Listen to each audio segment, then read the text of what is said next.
So on Daf Daladam in Beis, b'dechite o b'desare. What kind of loaf of bread are we talking about? A wheat bread, which is very easy to remove from the sal, chick-chak, as we say, or are we talking about a barley bread, which is not so smooth, and it takes a little bit more of an effort to pull out the bread from the basket. B'rachicha o b'kusha. Whatever bread you have, whether it's barley bread or whether it's wheat bread, is it made from a soft dough? And once again, you have to be very careful when you take it out. Need a little extra care and effort. Or is it a hard dough? And therefore, it's very easy to bring it out and pull it out of the sal very quickly and take it. Rabbi Yitzchak Bar Yosef Rabbi Yochanan called Echad v'Echad b'atzmo shir. Each one of the Tanoim in the Brisa evaluated how long it would take him to do hara. So the Gemara says, "Vayika ben Azai d'lo nosif." I mean, you can't tell me that Ben Azai was Mashayar, how long it would take him to do hara. He was never married. It's possible that he was married, but the marriage didn't last. Another possibility is Rabbi Shmila. He was just passing on what he heard from his Rebbe. The third answer, Sotah that even though he did not have Bia, he was never married, nor did he hear any transmission from his Rebbe, but nevertheless, God revealed the shir to him because he's a Yorei Hashem. Dorish Rav Avia. And now we begin a very long Agadata. Masechet Sotah is famous for Agadata. Dorish Rav Avira, Zimnin Amalei B'Shmeid Rav Asi, Zimnin Amalei B'Shmeid Rav Asi. That sometimes he said this Rosh in the name of Rav Asi, and Zimnin Omar Mishmei Di Rabbi Asi. So, just 1 second. Wait, what's the difference? What did I miss over here? I'm sorry. Mishmei Di Rabbi Asi.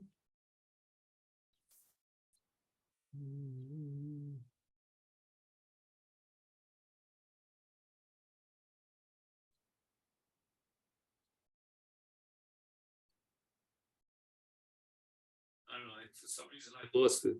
1 second. Sometimes he said it in the name of Rabbi. Ami. I'm sorry. Sorry. Okay.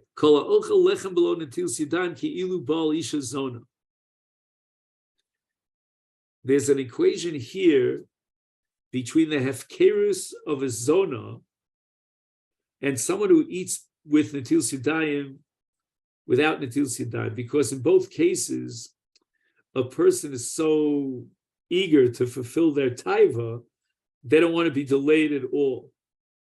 And if they can't find a woman to get married to, they'll use a zona. And if he can't find the ability, to wash his hands, then he'll eat without netil yadayim.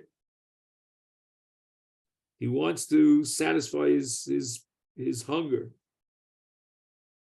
The Maral says, based on the Gemara Brachos Nun Gimel, that netil yadayim before the suit is derived from viskadashtem.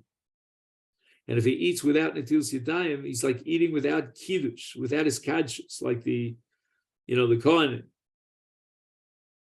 And the Baal Zona is similar in that sense because he's not waiting for Kiddushin. And Kiddushin is his kadshus. Fine. But the question is, how does Rabbi Ami or Rav Asi derive this from the pasuk in Mishlei that we're about to quote? And in this pasuk, the word ad appears twice. It says, Ki bi ad isha zona, ad kikar lechem. So that Rav Ami and Rav Asi are darshing the pasuk backwards. And the subject of the pasuk is the kikar lechem, namely the person who eats without netil yadayim. And he's being compared to an isha zona, a person who has a relation with a zona. Rava says, wait a minute, you got it all wrong. Hi biad isha zona ad kikar lechem.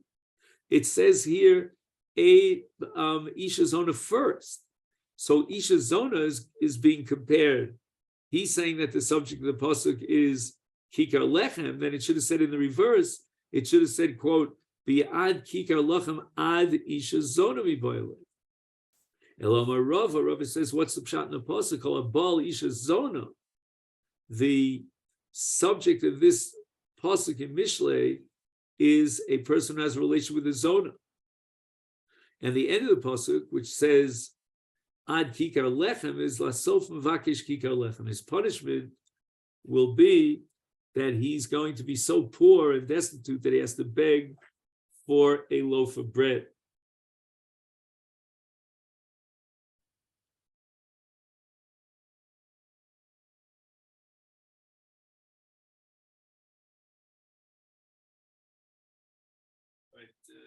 This is not the Marsha that I'm looking for, but okay, fine. He violates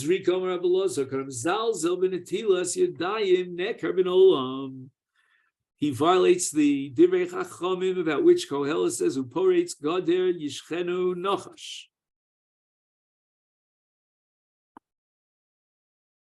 And by the way, I just because it's Erev Pesach, I want to tell you that I saw in one of the poskim, in a totally different context, he talks about those who eat kitnios from Ashkenazi communities, they're chayiv misa, he says, because of this poretz geder. In other words, even a minog has the status of like a darabanan, mishum srach truma of netil yadayim. Rav Chibar Rashi Marav Mayim Rishon Tzorch Sheyagbia Yadav Lemala. He wants his fingers to be on top, pointing upwards, so that the water would roll down. But b'mayim achronim, after he finishes his suda, it's just the opposite. Tzarch sheyashpil yadav lemata. He should turn his hands downwards so that the fingers should be klape mata. And therefore, the zuama from the touching salt and so forth and so on, because they didn't use salt shakers like we do, they dip their fingers into salt, would go down into the karka, because otherwise we're afraid he might touch his eyes, and that would be very dangerous for his eyes.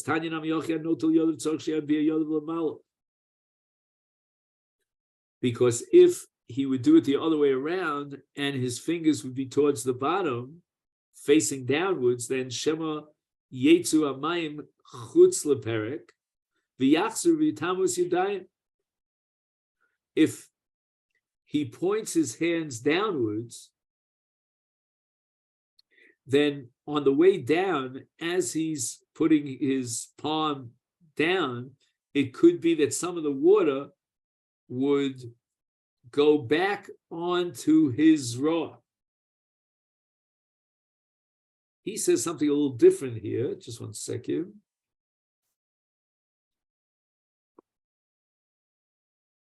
He says, Shema Yetzu Hamayim Chutz Leperek, Chutz Lekaf Hayad El Azroa. Oh, okay.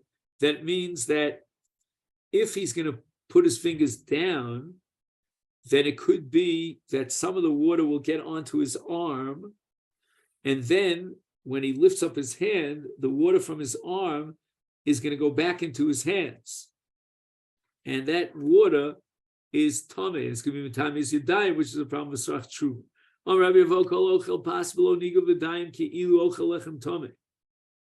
A person should dry his hands after he washes. Otherwise, it's as if he's eating something that's mos, because when he has wet hands and he touches the bread becomes repulsive. And it's like he's eating too much. And Nemar, Pasuk in Yechezkel, it's a pellet to me that Rabbi Fo feels compelled to quote a Pasuk to prove this. Vayomer Hashem, Kacha yochlu b'nei Yisrael slachmam tamei b'goyim asher yadichem sham. This is a warning to Klal Yisrael that they're going to go into Golus if they don't behave properly. Maybe they already were in Golus, but in any event, they're going to get to eat lachmam tameh. So HaKadosh Baruch Hu is saying to Yechezkel that he should make a barley bread, and this is very disgusting, but he should dress it up with feces, and this is what they deserve if they go into Gulus. So in any event, there's something called lechem ma'us, very disgusting and repulsive, and it's also called in the pasuk lechem tameh. And therefore, if the wet hands come in contact with the bread, it makes it into lechem tameh, which is the same as ma'us. Now, earlier, we darshan the pasuk Yibiyad Isha Zona Ad Kikar Lochen. So now let's see the end of the pasuk. Umay, what does it say afterwards? The Eishes Ish Nefesh Yikar Tatsud. What does it mean? You're talking about a married woman. You're talking about a Nefesh Yikara, which sounds like a holy person, and Tatsud, you'll be trapped. So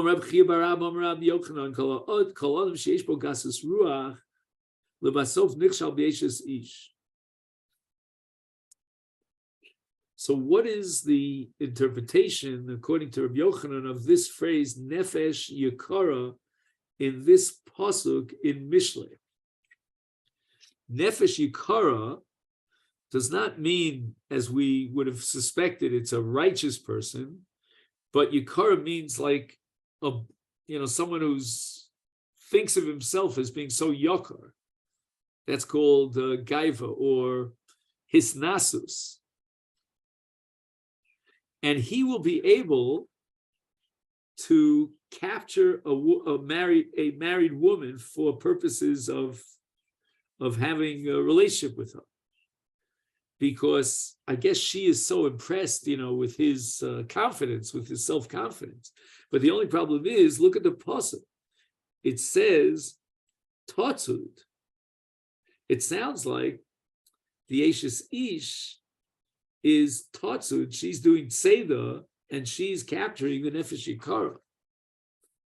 And that's going to be the objection of Rava. Amar Rava. If you're talking according to Rabbi Yochanan, the subject of this pasuk is the Nefesh Yikara, meaning the Balgaiva, then Hai Nefesh Yikara, Nefesh Gavah Miboile. The pasuk is not Meduyak. It shouldn't have said Nefesh Yikara, but the simple way of talking about someone who thinks very highly of himself is to call it Hai, Gavah. Fiod, and furthermore, he tatsud mi boile. The pasuk says Eishes Ish Nefesh Yikar tatsud, which sounds like, in simple reading, that the Eishes Ish, she's going to capture the Nefesh Yikara, and therefore it should have said he tatsud mi boile. If you're darshaning the pasuk, you're doing it backwards, misoflet chila, and you're saying that the Nefesh Yikara is going, right, the Balgaiva, he's going to be Yatsud, Tatsud as Eisha. So it should have said he Tatsud, she will be captured.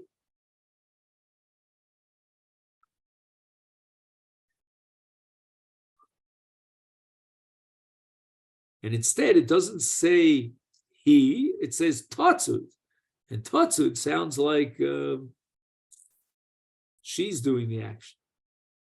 So Rava is now going to suggest, after rejecting the drasha of Rabbi Yochanan, his own drasha on this pasuk.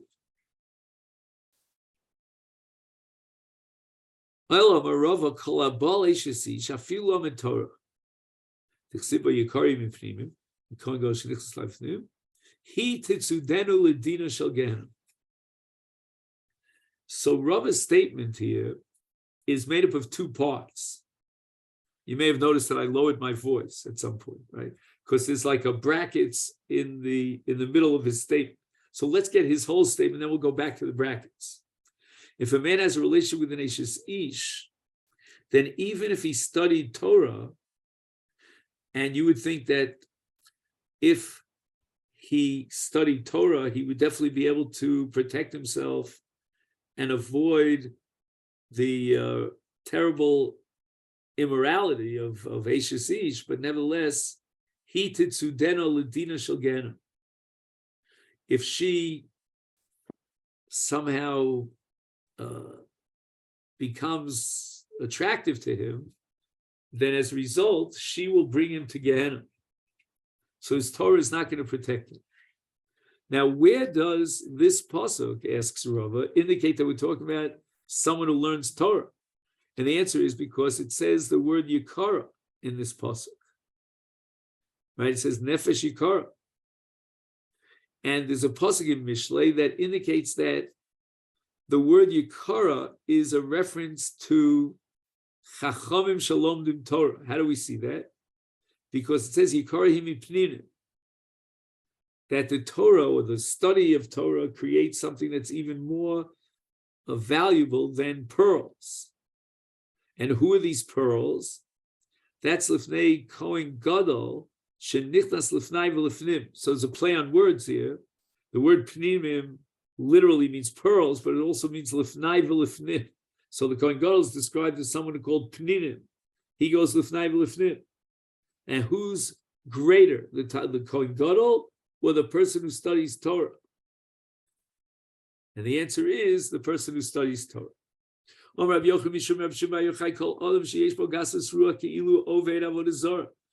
that we've darshened according to Rabbi Yochanan that pasuk in Mishlei is addressing gaiva, conceit,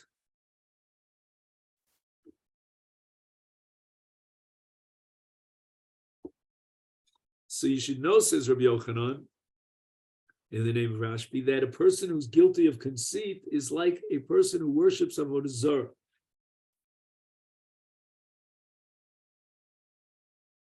Siv Hacha, we have Gzeira Shava. In Mishlei, it says, with regard to the Bali Gaiva, To'avos Hashem kol Goval Lev, God finds a Goval Lev despicable. Uksiv Hasam. And in the Parsha of Avodah Zarah in Dvarim Perek Zayin, it says, V'lo Savi Toiva El Beisech. So we have Gzeira Shava Toiva Toiva. And it's teaching me that the Bal Gaiva is like a person who is guilty of Toiva of Avodah Zarah. And Avodah Zarah basically means, in this context, conceptually, something that puts something high on the priority list. You know, the idol is my God, and now he's setting himself up as an idol, as a God that other people should worship him because he's so great.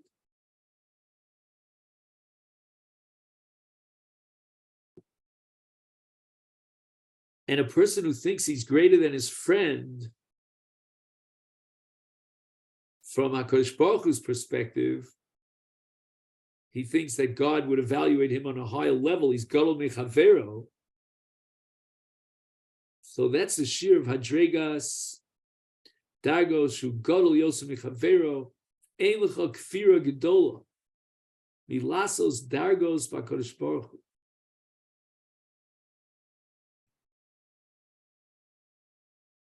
Rabbi Yochanan Didei, not in the name of Rab Shimon Bar Yochai Omar, he said, Ki ilu kafar beika. It's as if he denied the principles of faith. Shenema v'ram levavcha v'shachatos Hashem Elokecha.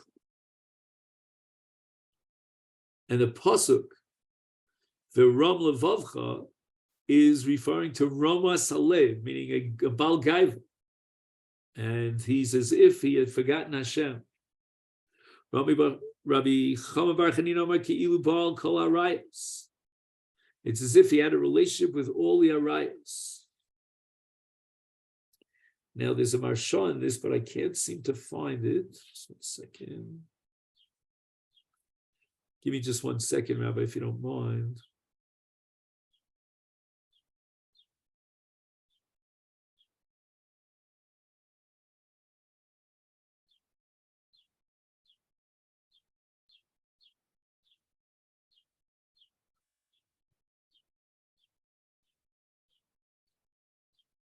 Happens when you learn on Shabbos and you can't make underlines. Yeah.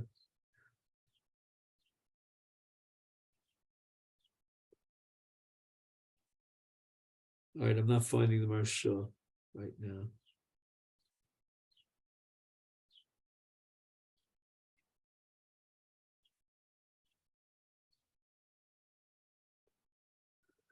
Ksiv Hacha, with regard to a Balgai Mishnah, it says Tovas Hashem Kol Gova Lev. Ksiv Hasam in the parish of Arise Vayikra Yuches, it says Kies Kol Hatoivos Ha'el. Ulamar Kilu Bama. It's as if he built a private altar and he brought karbonos for avodah zarah on that private altar. It's the most severe of all sins. Shenemar chidlu lachem min haaretz asher neshom v'yapo. This is Yeshayahu Hanavi. He says ki bameh nechshav hu. Now, what is that word bameh? It says bameh nechshav hu. Al tikri bameh el bama. And we're talking about a bama, an altar that he establishes for avodah zarah. And the Navi is saying, stop being doresh, kavod li'adam shenafsho chashuva b'einov. He himself considers himself to be, a great neshama bi'apo. He's a bal nefesh, and he's misgoya. He thinks he's so great, but in truth, he's like someone who worships avodah zarah. Now, since we mentioned Tovas Hashem Kol Gova Lev, that a misgoya is considered that he had a relation with an ervo, or he was over avodah zarah. What does it mean in that same pasuk in Mishle, Yad liyad lo yinoke?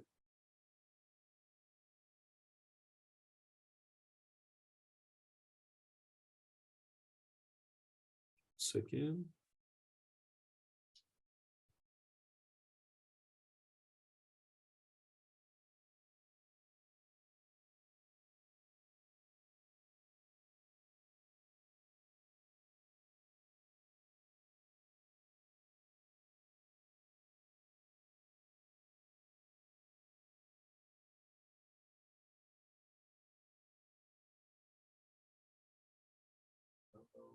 Where's the pasuk in Mishlei here? Just 1 second. Oh, here it is. Tovas Hashem Kol Gova Lev, Yad liyad lo yinoke. It's mamish the same pasuk. Omar Rav, Kol sheish bo gasus ruach. There's another girsa, but afilu hikno laKadosh Baruch Hu shomayim va'oretz ki Avram Avinu. So I'm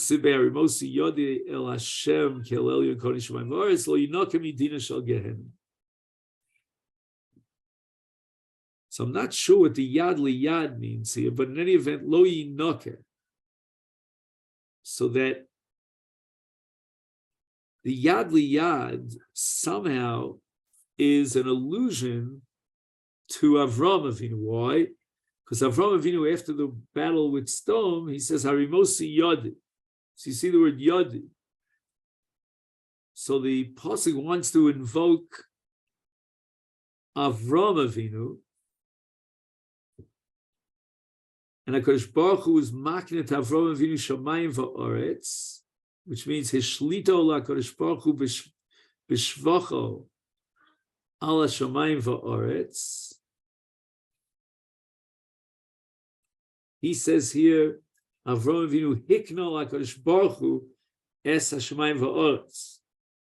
And Avram Avinu was the first to identify Hashem as Ado, right, as Adon.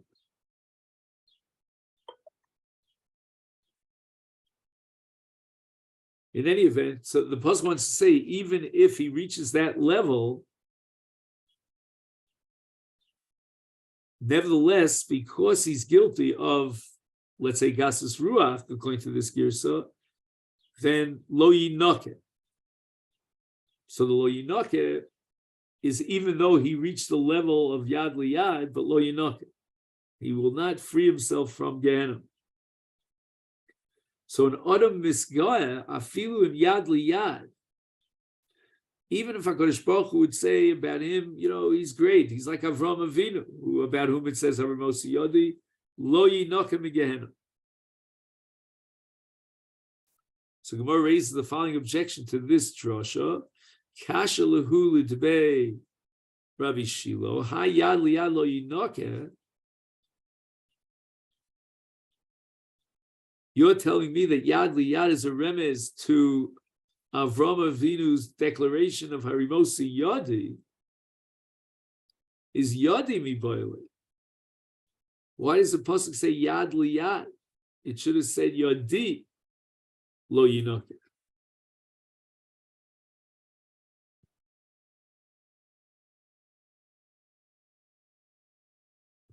And that would be the accurate remez to Avram Avinu, because Avram Avinu said Harimosi es Yadi. Ilamra to Bei Rabbi Shilo, let's change this drasha. And the Mizgayes afilu kibel Torah kamoshe misinai, that the yad liyad is an allusion to Kabbalas Torah, because it says in the pasuk in Dvarim Lamed Gimel, mimino eish das lama, and the Torah was given in the right hand of HaKadosh Baruch, with the right hand of HaKadosh Baruch Hu. That's called mimino. And therefore, even if he received the Torah like Moshe Rabbeinu, who received it from Hashem at Har Sinai, the Yamin is lo yinokim ginish al Gehenna. So even if he received the Torah straight away from Hashem's right hand, if he's misgoya, is lo yinokim yidin the Gehenna. So where's Kashalei Rabbi Yochanan?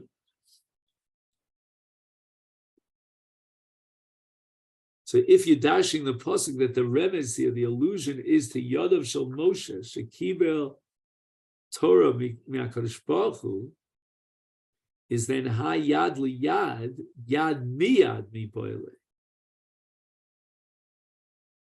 It should have said miyad, like it says mimino. Elom Rabbi Yochanan. Here we move to Daf Hey. Afilu oset staka b'seiser. Even if he gives staka miyad liyad to an ani, and he does it privately, which is a great mitzvah, the siv matan b'seiser yichpeh af, so that a person who gives staka b'seiser, he's able to overcome and subdue the af and the chema. Nevertheless, lo yinokim yidin shel Gehenna, because he's a Baal Gaiva. So, Mr. Hashem, tomorrow on, here on Daf Hey Amud Aleph, we'll continue with the Agadah about Gaiva. Okay, then, so let me wish you a great day and a Shavua Tov.